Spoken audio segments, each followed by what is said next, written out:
Good morning student, मेरा नाम Jitendra pioneer है from pioneer academy institute Delhi. आज हम लोग मैथमेटिक्स का एक क्वेश्चन लेके आए हैं। आप लोगों को मालूम होगा सीएचएसएल के एग्जाम चल रहे हैं, उसी को बेस बनाते हुए ये क्वेश्चन है। ठीक है, कल वाले पेपर में इस तरह का क्वेश्चन एक आया हुआ है।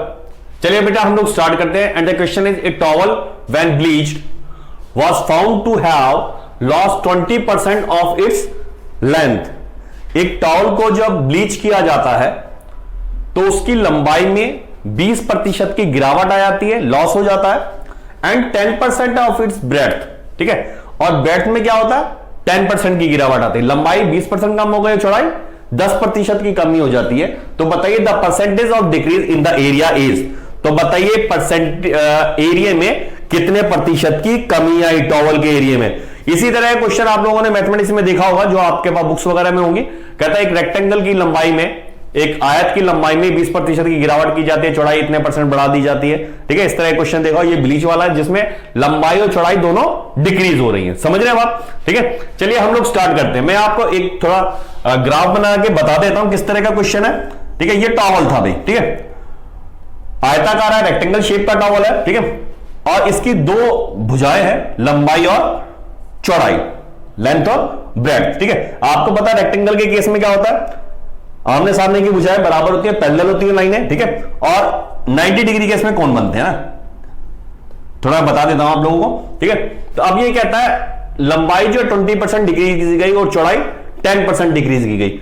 अब ऐसे केस में कहता है जब रेक्टेंगल की बात की जाती है तो यहां पर एक भुजा बड़ी होगी, एक छोटी होगी। ठीक है, बट हम मान लेते हैं कि भाई इसकी दोनों ही भुजाएं जो है 10-10 है, लंबाई भी 10 है और चौड़ाई भी 10 है। इस केस में बेटा इसका जो क्षेत्रफल होगा, एरिया होगा, क्या होगा 10 × 10, इसका मतलब 100। ठीक है, एरिया क्या है 100 स्क्वायर मीटर है। ठीक है, 10 मीटर ये हो गया लंबाई और 10 मीटर चौड़ाई। ठीक है, एरिया कितना होगा 100 स्क्वायर मीटर। ठीक है, अब कहता है भाई लंबाई जो है जब इसको ब्लीच किया गया, लंबाई में 20% की कमी आई। अब देखो लंबाई 10 का 20% कम हो गया, 10 का 20% क्या होगा 2 मीटर।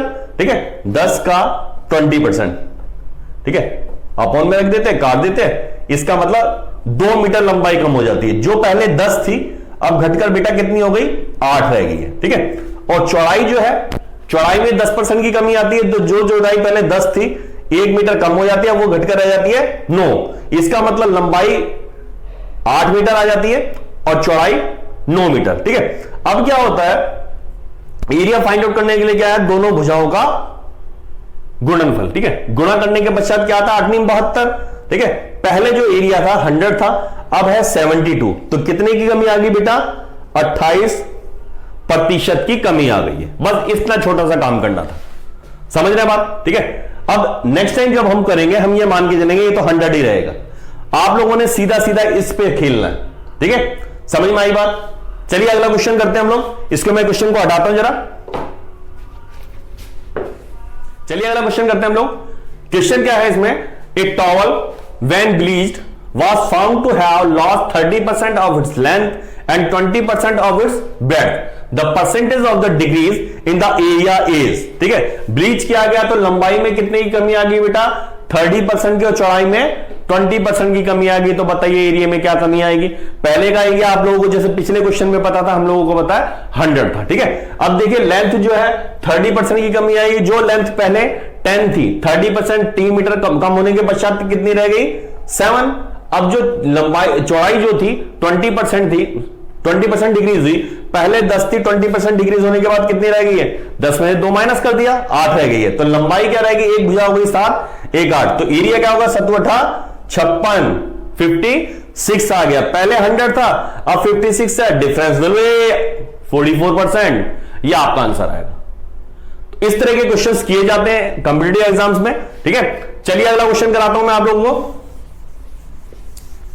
ये क्वेश्चन बच्चों आप लोगों को प्रैक्टिस के लिए दिया जा रहा है। आप लोग इस क्वेश्चन को करना और कमेंट बॉक्स में आंसर बताइएगा आपका आंसर क्या आ रहा है।